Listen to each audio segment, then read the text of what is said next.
sebelum pembelajaran, alangkah baiknya kita berdoa dulu. Kayaknya siapa ya? Oh iya, Delia, silakan pimpin teman-temannya. Berdoa di dalam hati mulai.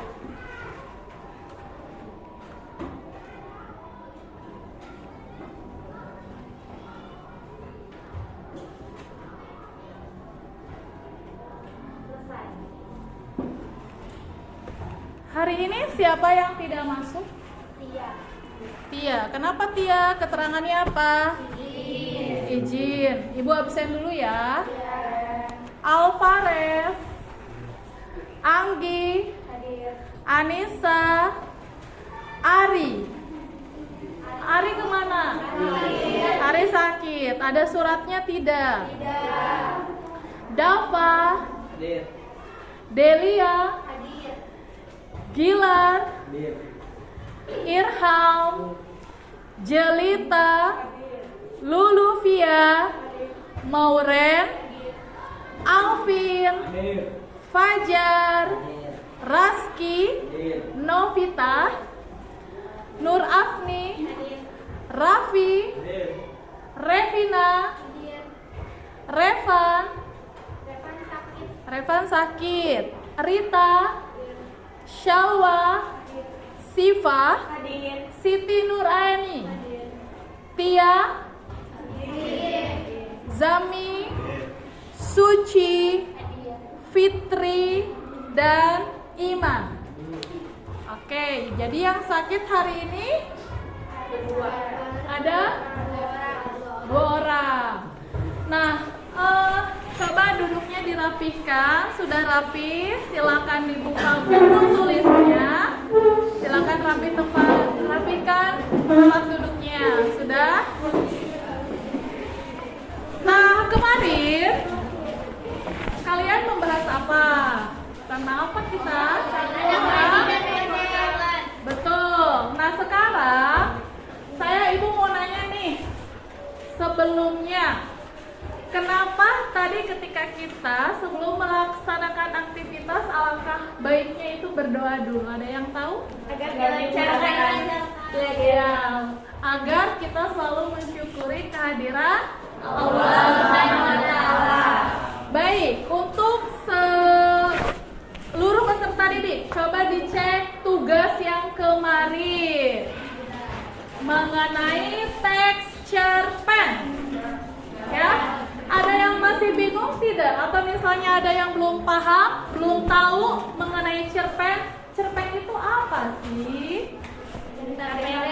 Cerita pendek itu lebih singkatnya cerpen, singkatan dari cerita pendek. Ada yang belum tahu? Laki-laki sudah tahu semua? Perempuannya sudah tahu? Oke, sebelum pembelajaran dimulai, tujuan kita dalam memahami teks cerpen, pertama, kalian harus mengetahui tentang pengertian atau definisi cerpen itu sendiri.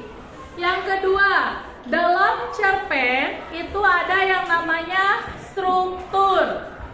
Setelah struktur ada yang namanya ciri kebahasaan. Nah, maksudnya ketika kalian dalam mengaplikasikan atau membaca cerpen, suka baca cerpen? Judulnya apa? Coba, ada yang pernah membaca cerpen tidak? Masih ingat tidak mengenai judulnya? Ayo. Ada yang lebih dari 1 judul? 2 judul? 3 judul? Atau ada yang belum sama sekali membaca cerpen? Coba anak laki-laki, apakah kalian suka baca cerpen? Tidak. Anak perempuan, biasanya baca cerpennya di mana? Di rumah. Terus? Di perpustakaan. Iya, terus apa lagi? Nah, nanti ketika pembelajaran dimulai ada 3 penilaian yang akan Ibu nilai. Yang pertama adalah penilaian sikap. Dimulai dari ketika kalian berdoa tadi. Coba, tadi ada nggak teman-temannya sedang berdoa atau teman depan sebelahnya itu mengganggu ketika ada yang berdoa? Ada tidak? Ada tidak? Ketika kalian sedang berdoa, ada nggak temennya yang ngajak ngobrol atau toyel-toyelan? Ada nggak? Ada. Oke, hari ini saya akan membahas mengenai menyusun cerita pendek. Sebelumnya, tadi ada yang mengatakan cerpen itu adalah cerita pendek. Nah, cerpen bisa dikatakan dengan teks naratif. Naratif itu apa? Ada yang tahu? Teks naratif adalah teks yang menjelaskan tentang penceritaan atau menceritakan. Tujuan dasar dari teks naratif Menghibur dan memikat membaca.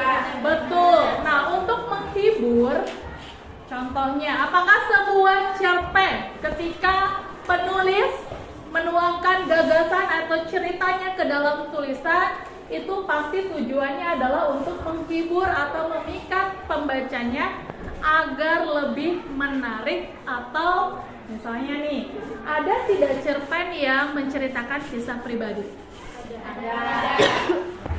Ada ya? Ada tidak cerpen yang menceritakan kisah orang lain?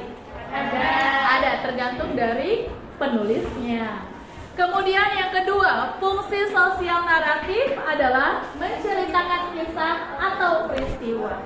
Tetap ujung-ujungnya adalah untuk menghibur. Itu. Kemudian dalam teks naratif terdapat tokoh serta urutan peristiwa dalam waktu dan tempat tertentu. Maksudnya bagaimana? Kebayang tidak kalau cerpen itu tidak ada tokohnya? Jadi mau ceritakan siapa? Oke, kalau tokohnya hewan, itu cerpen bukan?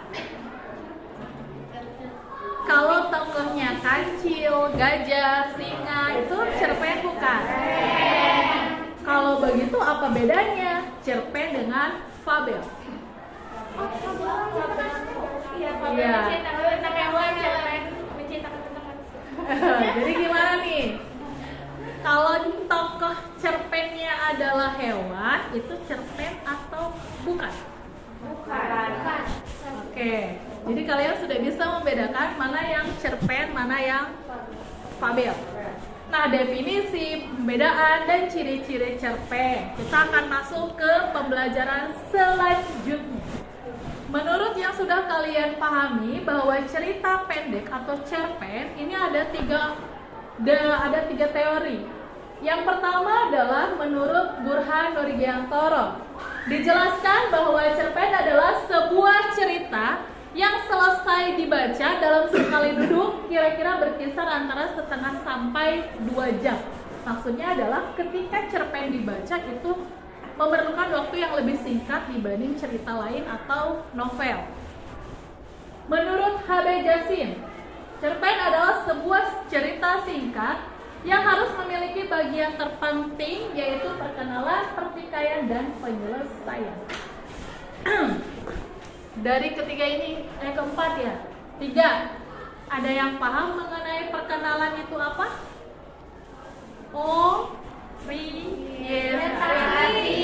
Pertikaian? Komplikasi.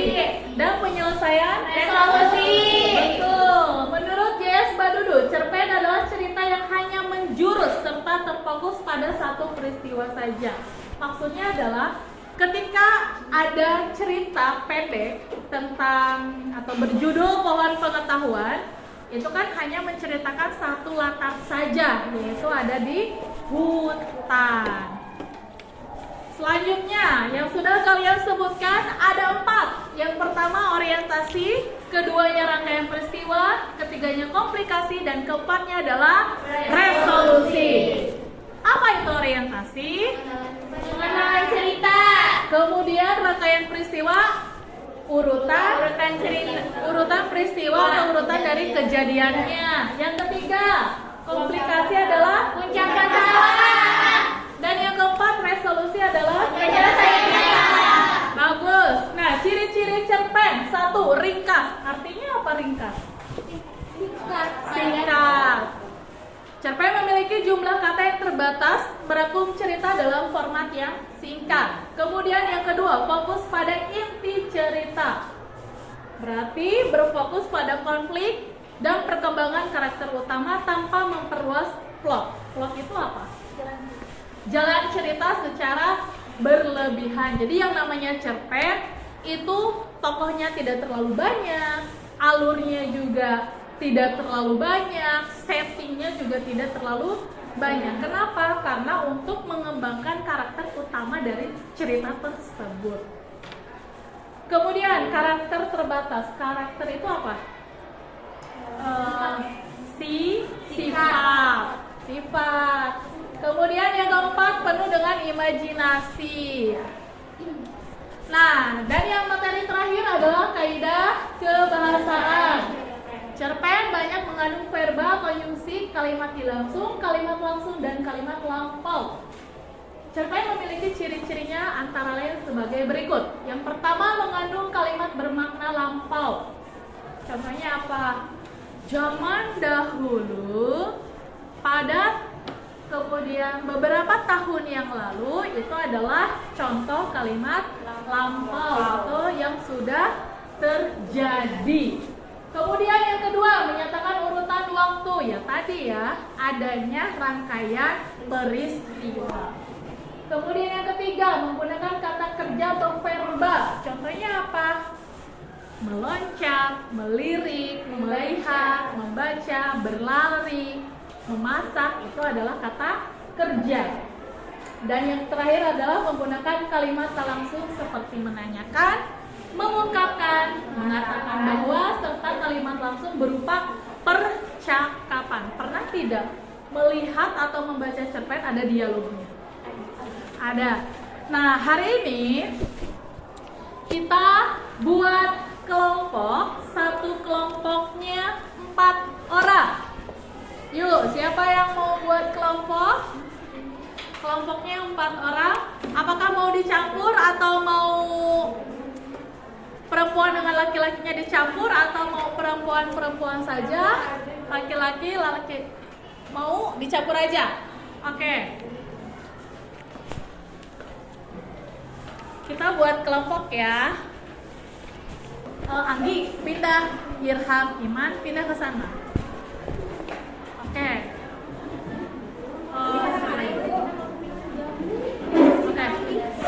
Raffi ini pindah ke sini. Pindah ke sana. Ya Ibu. Apa? 9 ya. 2 yang nggak hadir. Tia, satu lagi. Reva. Ari.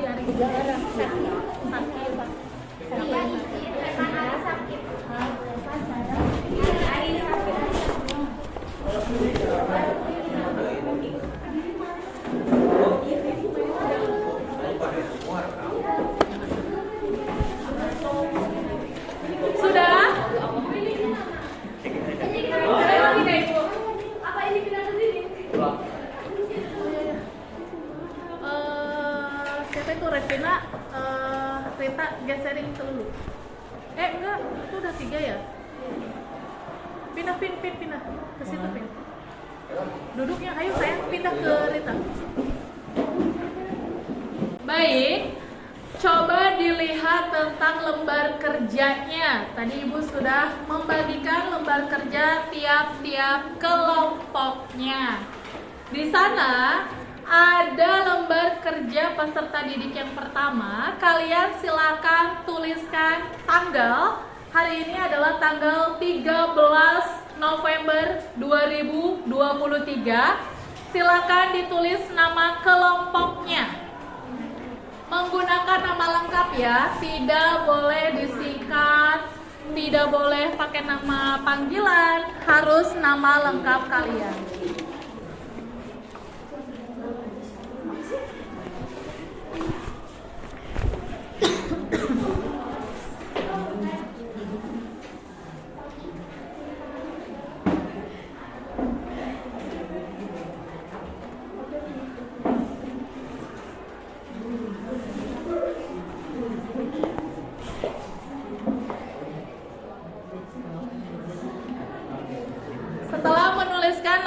kelompok, nama lengkapnya. Silakan untuk cermati serta pahami bacaan dari teks cerpen yang berjudul Anak Rajin dan Pohon Pengetahuan. Silakan dibaca.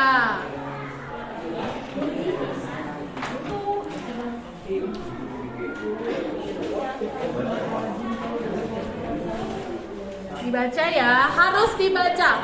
Seluruh anggota kelompok harus membaca.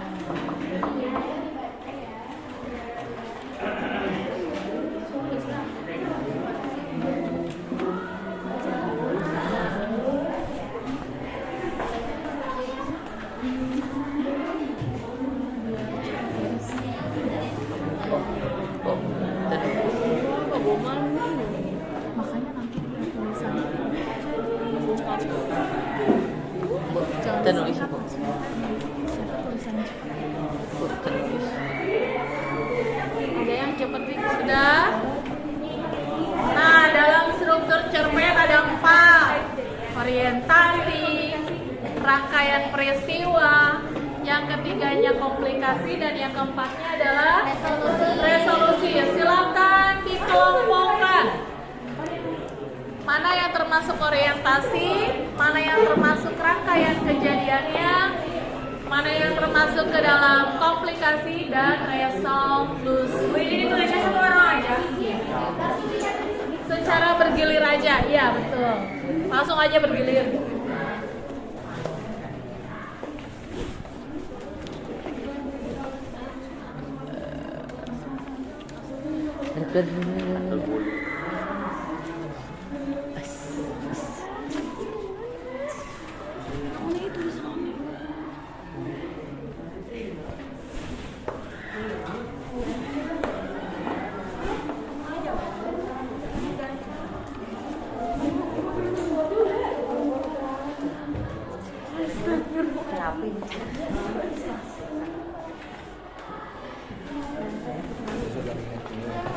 Rangkaian kejadian. Rangkaian peristiwa.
struktur ibu kelas struktur cerpen terbagi Jangan pakai kamu tuh mau struktur cerpen dibagi menjadi empat. depan Iya, presentasi. Iya, presentasi. Udah ya. teman-teman presentasi Selesai belum?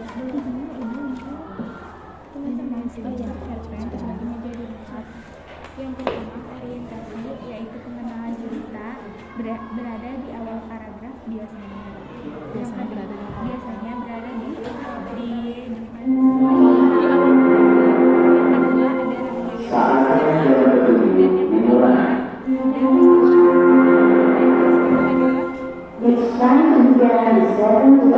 Kejadian. Yang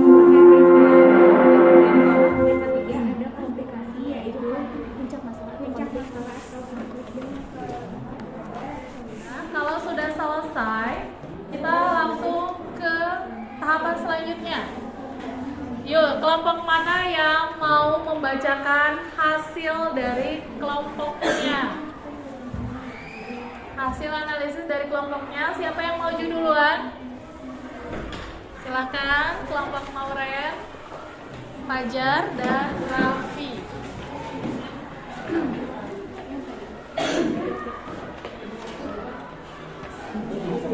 Silakan. Assalamualaikum warahmatullahi wabarakatuh. Waalaikumsalam warahmatullahi wabarakatuh. Kami di sini akan memastikan tentang hasil kami tentang struktur cerpen. Struktur cerpen terbagi menjadi 4. Yang pertama ada orientasi, yang kedua ada peristiwa, dan yang ketiga ada komplikasi, yang keempat ada resolusi. Orientasi biasanya terdapat di awal paragraf, dan rangkaian peristiwa biasanya tentang kejadian yang ada dalam cerita tersebut, dan komplikasi biasanya adalah puncak masalah atau konflik, dan resolusi adalah penyelesaian masalah. Sekian presentasi dari kami. Struktur cerpen dari orientasi yang telah kami baca. Hiduplah seorang yang rajin bernama Wagu. Nama usianya 7 tahun. Sehari-hari ia berdagang, dulu mencari kayu bakar. Mogu amat rajin dan pintar. Ia dulu akan pengetahuan. Rangkaian peristiwanya adalah Mogu tersesat di hutan. Hari sudah mulai gelap. Akhirnya ia memutuskan untuk bermalam di hutan. Ia bersandar pada pohon dan tertidur. Ia sama-sama mendengar seperti ada yang memanggilnya. Ia pun terbangun. Mogu masih bingung suara itu berasal dari mana. Ternyata saat Mogu menengok ke belakang, ternyata dari pohon yang ia sandari tadi, Mogu sama terkejut lalu berhenti memperkenalkan diri ia adalah pohon.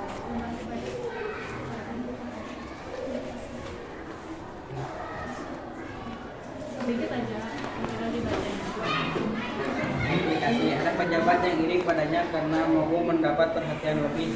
Nah, pejabat itu adalah pejabat muda. Ia pun mencari kelasat supaya membuat tempat bodoh di hadapan raja. Ia pun melontarkan pertanyaan kepada Mogu di hadapan raja. Dan alangkah terkejutnya Mogu bisa menjawab pertanyaan tersebut dengan benar. Raja pun kagum dibuatnya.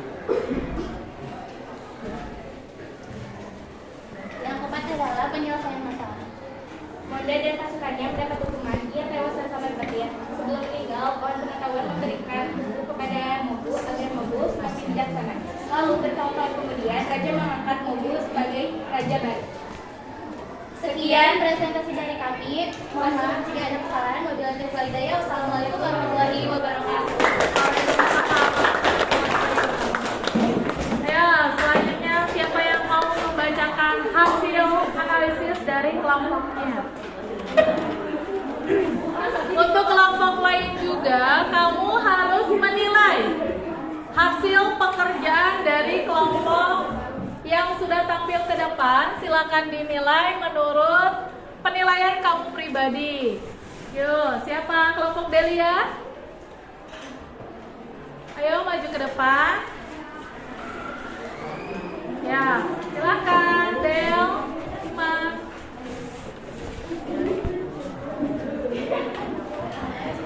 Bacain aja ya.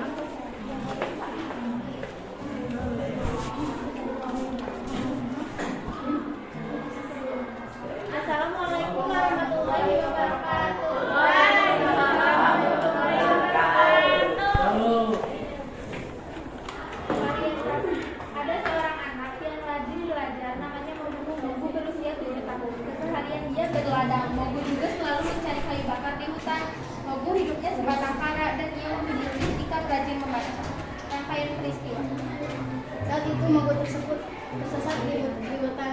Cuaca sedang gelap. Mogu memutuskan untuk semalaman di hutan. Mogu bersandar di pohon hingga ia tertidur. Terus Mogu mendengar ada suara yang memanggil namanya. Tapi suara itu tidak begitu jelas. Ia menganggap itu hanya mimpi. Mogu sangat tidak percaya. Suara itu masih terdengar memanggilnya. Ada pejabat sama yang diri berhadapnya. Pejabat itu tidak senang untuk mendapat perhatian dari raja. Dia terus mencari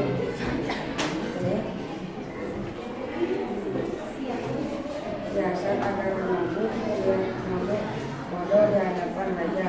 Pejabat Monde dan raja tidak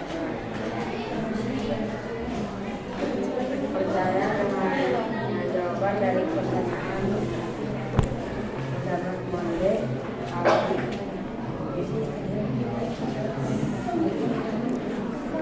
Kesal dan tidak pantang menyerah.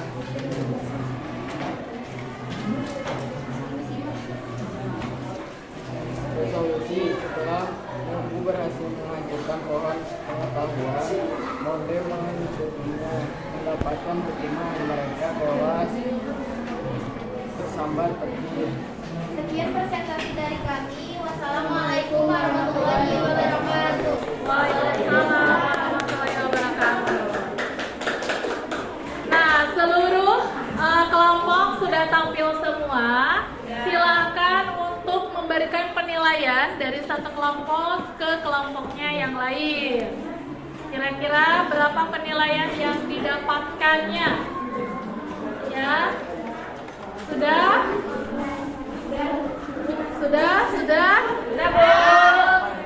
Oke, hari ini materi adalah tentang menyusun cerita pendek. Apakah kalian masih menemukan hal-hal yang tidak paham atau sulit dipahami atau tidak mengerti? Tidak. Semuanya sudah paham mengenai pengertian, struktur, dan kaidah kebahasaan dari cerpen. Ada yang masih bingung? Ada yang masih bingung? Ibu, Iya. perbedaannya cerpen sama novel apa? Oke, ada yang bertanya perbedaan cerpen dengan novel. Ada yang bisa menjawab tidak? Kalau novel panjang, kalau cerpen. Oke, kalau cerpen ceritanya lebih pendek. Kalau misalnya novel ceritanya lebih panjang. Ada yang lain? Cerpen lagi kepada tokoh utama, kalau Iya. novel lebih banyak Tokoh-tokoh yang tokoh yang lain. Oke, itu bisa disebut dengan penokohan. Jadi kalau penokohan cerpen itu lebih terbatas, kalau misalnya novel itu bisa dikembangkan dari penokohan yang ada pada tokoh cerita. Ada yang lain? Ada pertanyaan lainnya? Sudah paham semua? Jadi, struktur cerpen ada 4. Yang pertama adalah Orientasi. Orientasi adalah Pengenalan cerita. cerita. Yang keduanya, Rangkaian peristiwa. rangkaian peristiwa adalah urutan kejadiannya dari masa ke masa, dari waktu ke waktu. Yang ketiga, komplikasi. Komplikasi itu apa? Puncak masalah. Oke, yang keempatnya, Resolusi. resolusi adalah Penyelesaian masalah. betul. Dari keempat itu apakah kalian paham atau misalnya ada yang aku nggak ngerti nih. Yang keempat itu apa aja? Ada yang paham? Ada yang belum mengerti? Semuanya sudah paham? Semuanya sudah mengerti? Alhamdulillah. Ada yang mau menjelaskannya ke depan tentang struktur? Nah, nanti tugas berikutnya adalah kalian buat cerpen. Silakan buat cerpen sesuai dengan pengalaman kalian. Boleh membuat cerita dari pengalaman pribadi. Boleh juga menggunakan cerita orang lain. Ingat, cerita yang kalian buat tidak boleh menyontek atau menyalin dari cerita yang sudah ada. Tapi kalian buat cerita kalian menjadi sebuah novel untuk dituangkan ke dalam tulisan. Gak boleh nyontek, tidak boleh nge-copy, tidak boleh ada plagiarisme, harus original. Jadi pertemuan selanjutnya kalian bawa hasil cerita kalian yang sudah kalian tulis sebaik mungkin, semenarik mungkin. Nanti minggu depan pertemuan selanjutnya kita akan membahas mengenai cerpen yang sudah kalian buat, hasil original atau hasil karya kalian sendiri. Ada pertanyaan? Nggak ada? Semuanya sudah paham? Paham. Ya, terima kasih sudah belajar hari ini. Semoga apa yang disampaikan oleh saya, apa yang disampaikan oleh teman kalian bisa bermanfaat dengan baik. Wassalamualaikum warahmatullahi wabarakatuh. Waalaikumsalam warahmatullahi